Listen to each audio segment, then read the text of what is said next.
আজকে আমি তোমাদের দেখাবো তালের বড়া বা তালের গুলগুলি পিঠে কিভাবে তৈরি করা হয় একদম সহজ পদ্ধতিতে।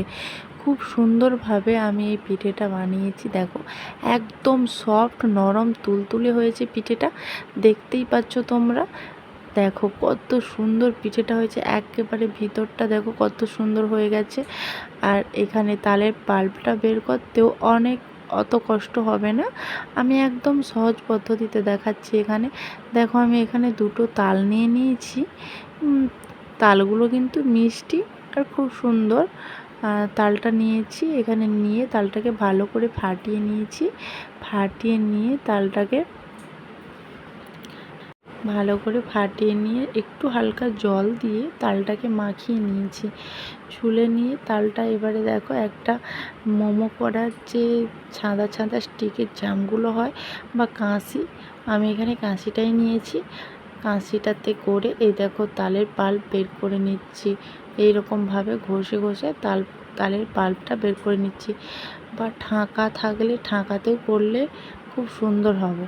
তো তাল ছোড়া মানেই তো যেন মাছ চলে আসবে, তাই আমি দেখো চাপা দিয়ে দিলাম। এখানে তালটাকে ছড়ে নিয়ে এবার দেখো এরকমভাবে ঠিক পড়ছে, বেশি সময় লাগবে না, হয়ে যাবে।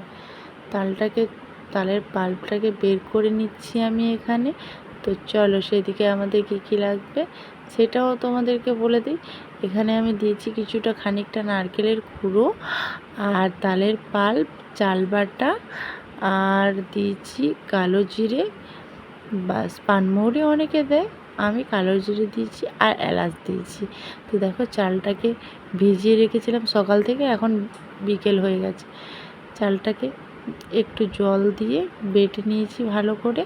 এখানে ময়দা দিয়েছি, কালো জিরে আর নারকেলের কোড়া আর দিয়েছি তালের পাল্প দিয়ে হালকা এইরকম টান টান হবে, হালকা বেশি পাতলা হলে হবে না। আবার হালকা তালে এইরকমভাবে বাটারটা হবে। বাস আমার এখানে দেখো একটা পিঠে ভাজা হয়ে গেছে, আমি তুলে নিচ্ছি পিঠেগুলোকে। দেখো মা আমার সাথে হেল্প করে দিচ্ছিল, আমি তো তালের পিঠে বানাতে পারি না, এই প্রথমবার করছি।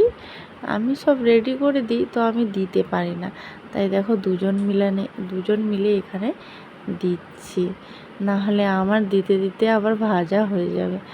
আমি তো ভালো করে পারি না, এই প্রথমবার করতেছি, তাই একটু সময় লাগতেছে। তো এই দেখো মা দাঁড়িয়ে আছে সাইডে আর আমি পিঠেগুলোকে তুলে নিচ্ছি। মা বলে তাহলে তুমি একটু করো, আমি একটু বসছি। প্রচণ্ড গরম ছিল ওই দিনকে। তো আমার ছেলে দেখো বাটি হাতে নিয়ে দাঁড়িয়ে আছে, দাঁড়িয়ে ও খাচ্ছে, পিঠে খাচ্ছে, আর আমি একটু করে বানাচ্ছি। আমি বলি দেখি আমি বানাতে পারি কি না। মাকে বলি আজকে আমি বানাবো, আমাকে একটু বানাতে দাও বলে মা দেখো বসছে আর আমি পিঠে বানাচ্ছি। ফার্স্ট টাইম পিঠে বানালাম, সত্যি আমি ভাবতেও পারিনি আমার এই পিঠেটা আমি বানাতে পারি না। এই পিঠেটা তবুও পারি, তো পুর পিঠে আমি একেবারেই বানাতে পারি না। তো দেখো খুব সুন্দর তেলে ভেসে উঠছে, একদম খুব সুন্দরভাবে ভেসে গেছে। এবারে হালকা একটু লাল লাল হবে, নিয়ে নেব। বেশি ভাজলে আবার একটু শক্ত শক্ত মতো হয়ে যায়, তাই জন্য একটু কম ভাজছি।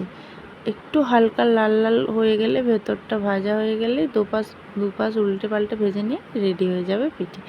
এই দেখো আমার রেডি হয়ে গেছে পিঠেটা, কত সুন্দর নরম তুলতুলে সফট হয়েছে পিঠেটা। দেখো এত সহজেই কিন্তু বাড়িতে গুলগুলি পিঠে বানানো যায় আর তালের বড়া বানানো যায়। তো কেমন হয়েছে ভিডিওটা?